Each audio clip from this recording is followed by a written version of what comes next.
Hey, rich friends, it's your girl Cha reporting live from the Money Mantra, and we are back with another Forex education video. I created my channel to help as many people as possible become independent and profitable traders. So, if that's something that you're looking for, you have made it to the right place at the right time. Now, I do just want to give a warm welcome to all of my new and returning subscribers because you guys really have been helping the channel grow.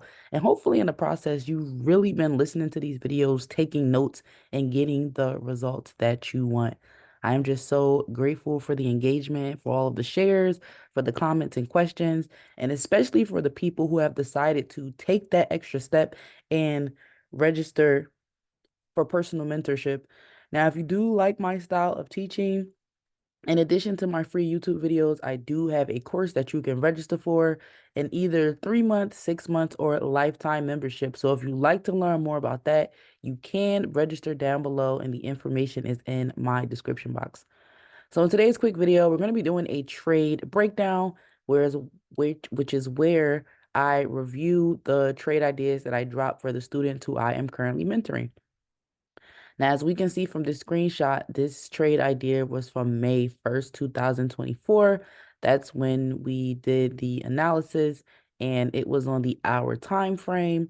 It was recommended for a buy at market execution or a buy limit around this price 0.59650 or lower.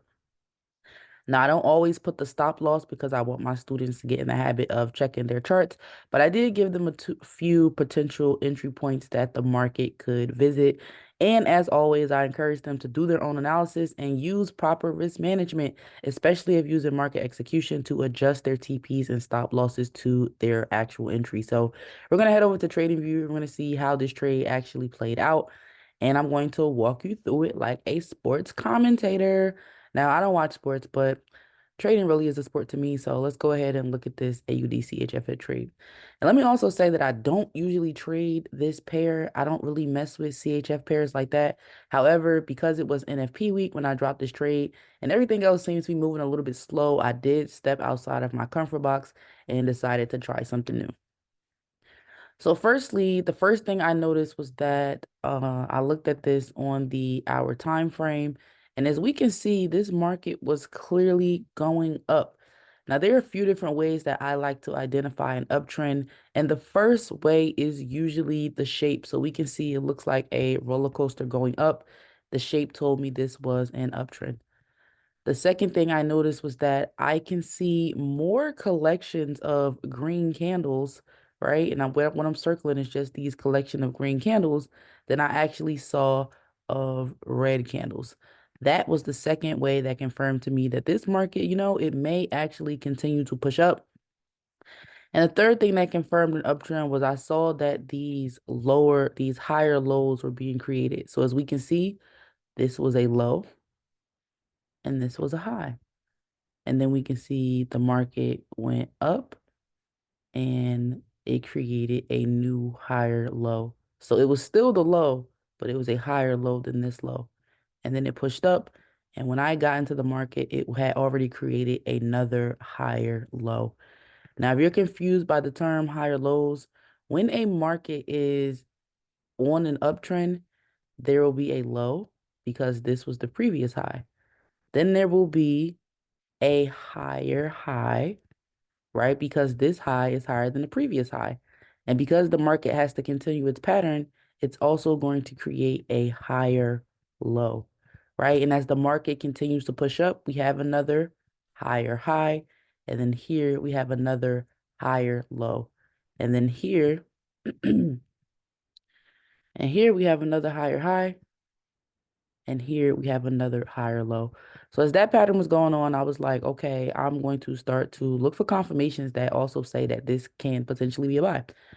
So you're going to notice that I did use my rectangle tool, which you can find over here, to highlight this area.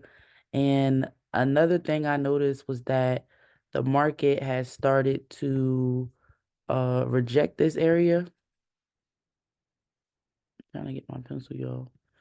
It has started to reject this area, and this became the new demand or support zone. Now, previously, the market was in this area, and the last time that it was, we can see that it also pushed up, and it's always going to be repeating itself. So I noticed that It didn't want to push down any lower, it was looking like. As far as my indicators are concerned, I have two EMAs, which are these lines, the blue line and the purple line. Now, my blue EMA is a 3 EMA. I do have another video specifically on the strategy that you guys can watch. And my purple EMA is my 10 EMA. Now, what you're going to notice is that when the blue line typically crosses over the purple, we get an uptrend. And when the purple line crosses back above the blue, we get a downtrend. So we can see we had our cross up down here, right? So the trend was already pretty much in effect and the market was going up. Now, until I get that cross back over on the EMAs, I would feel comfortable to take this trade. So not only do we have our uptrend confirmed by the shape, the green candles, and the higher lows being formed, we also have a strong demand zone or support area. We also have our EMAs. The blue is above the purple. And last but not least, our stochastic had officially crossed over 50. It was facing up and the blue line was above the orange. So I had more than enough confirmations to go ahead and get into this trade for a buy. So I put my long position tool here. I did a 1-to-1 risk to reward ratio of about 40 pips because that's typically where I start. So now we can play and see what happened in this trade. And remember, this trade was for a buy limit or market execution. If it does tap back into this green box area, that lets us know that our trade was triggered. So as we can see our trade hit our support and demand zone. It was triggered. It came down and created a new low, but then it continued to push up. And if you guys notice right here, you'll also see where that purple line crossed above that blue, letting us know that the market was going to be going down. Now we see the market going down, coming back into a higher and initial demand area before it actually went up and hit TP1. Now, I do have a TP2 and TP3 on this trade that weren't quite hit yet, but as we can see, it did take some time for the market to actually get to that point, and it literally just tapped it before it came back down. Now, we saw that it almost hit TP1. Well, it did hit TP1 twice. All right, it hit TP1 3 times. So we're just going to watch and see what happens. I do believe this trade is currently back at its entry point.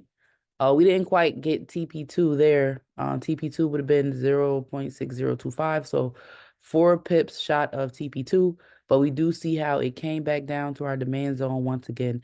And just watching it play out, we can see again how the market repeats itself and how once you've actually already taken notes on your chart, you can kind of keep them there and reuse them for future trade ideas. So this was a really tough trade for me, only because I'm not really used to trading this pair. So just dealing with how slow it still was moving in NFP week. I thought it would be different, but it was not.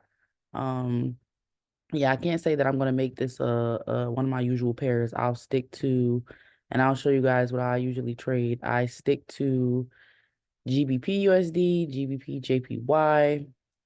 I love my USD major pairs. I have a few other JPY pairs I'll look at. Again, CHF is not something that I trade often, but I do have a section for it. And I have my little indices and crypto pairs that I like to trade. But I really hope that this video was helpful and that you guys understand the confirmations that I look for. Again, if it was helpful, make sure that you subscribe to the channel and don't just be a watcher and a lurker. Hit the notification bell so that you never miss when I drop a new video, which is at least 3 days a week. You guys get new content.